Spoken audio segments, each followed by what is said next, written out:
Hi, today I'm with Jim Campbell from AHA Viticulture to discuss the season and what to do after the season. Welcome, Jim. G'day Mike, thank you. Yeah, so talking about the season, it has been a beauty. It's been beautiful weather.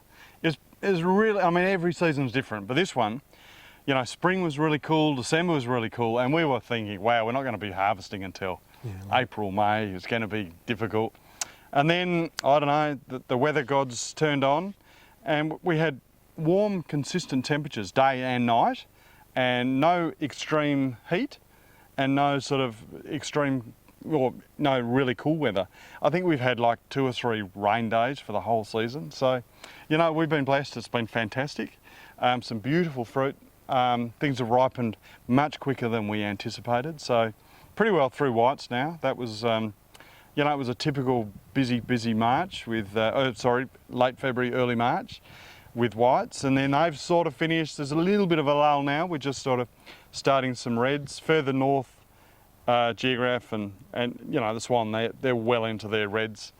But down here we're just sort of, you know, kicking off in bit of rosés happening.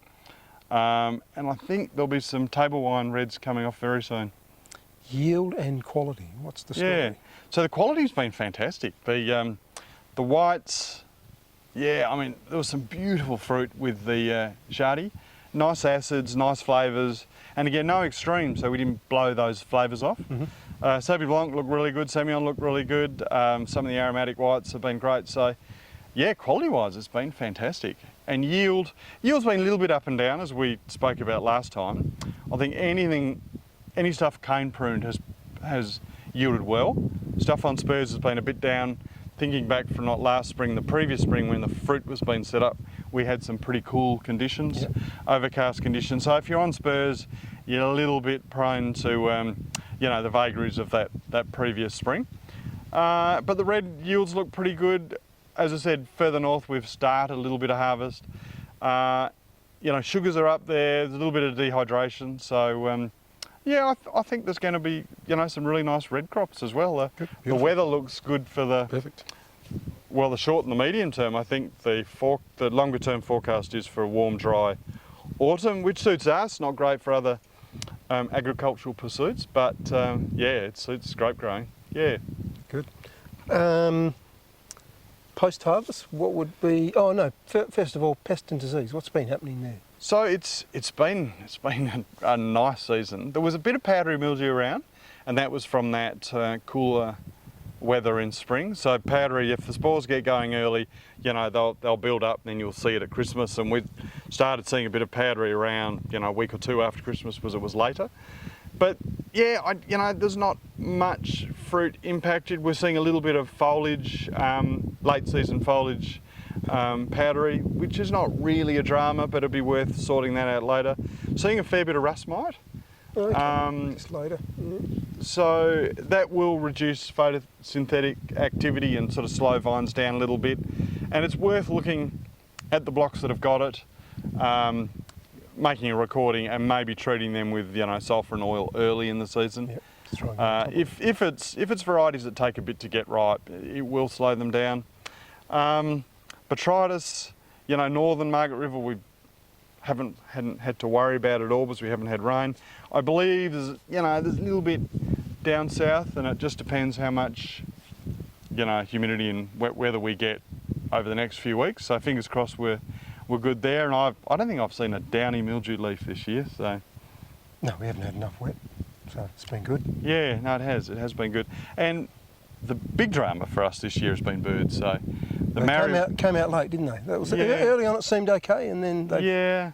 Well, it was early on. It was okay, but the fruit wasn't ripe, and then bang, it was suddenly ripe. There was basically no blossom from red gum, or from Mary. So we saw a lot of bird pressure. Yeah, and you know, now obviously we've netted where we can, and then, you know, flagging off or cleaning up before harvesting. So the winemakers don't like bird peck, so make sure you flag off and clean up. If you've got resources, you know, it's good to clean up beforehand, then you don't lose so much fruit. Otherwise, you have to flag off, you know, the bits that have got peck. And when I say peck, if they got, you know, smells, if they got that sort of fermentation Flag character. it with your nose. Yeah, Flag it with your nose, Yep. put some tape on there and talk to the harvester drivers because, yeah, it does spoil the fruit. Yep. So birds have been the big one. Kangaroos, you know, emus in some sites.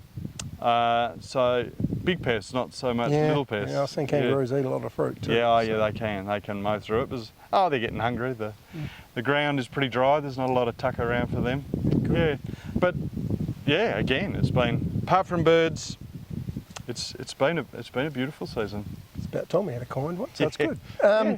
So post-harvest, what would we be looking at to do a preparation to get the vines in good state for next year? Yeah, so, you know, water's still really important. It's still pretty hot. Yep.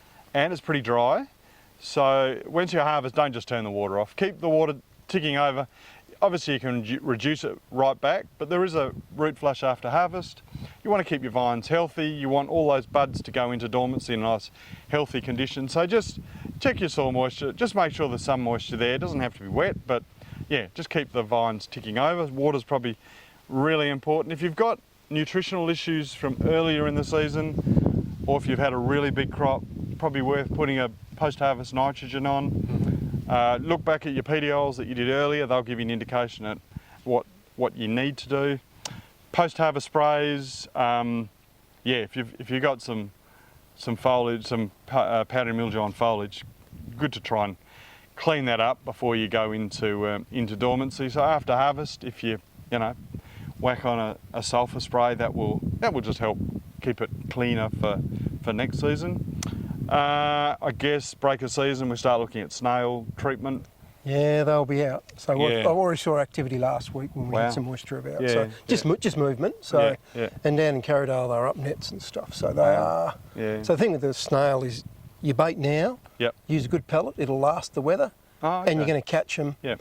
before they start to lay eggs. So it's kind of important that Yeah. you get them before they lay eggs, because then you don't have that spring population to Yeah. deal with. Yep. So try and break that cycle. yeah, so monitor your snail numbers, Yep. target them in the right areas, and Yeah. hit Yeah. them with a really good pellet. Yeah. And you should be good for next season. Oh, cool. And then we talked about that rustmite. Yeah, I think, then, irrigation maintenance. A great time of year to look at where your leaks are. Yeah, Because if 'cause you can see it's it. been dry, you can see the green patches. And as soon as you get a bit of rain, those green patches are going and you go, bugger, missed that. Yep. So yeah, look where the green patches are, fix your irrigation, and it'll be right to rock and roll next year when you're ready to when you need it. chuck some water on again. Yeah, but it's been fabulous so far. Good. Yeah, good. Great cap for the season. So thanks very much, Jim. Cheers. Cheers. Excellent. See ya.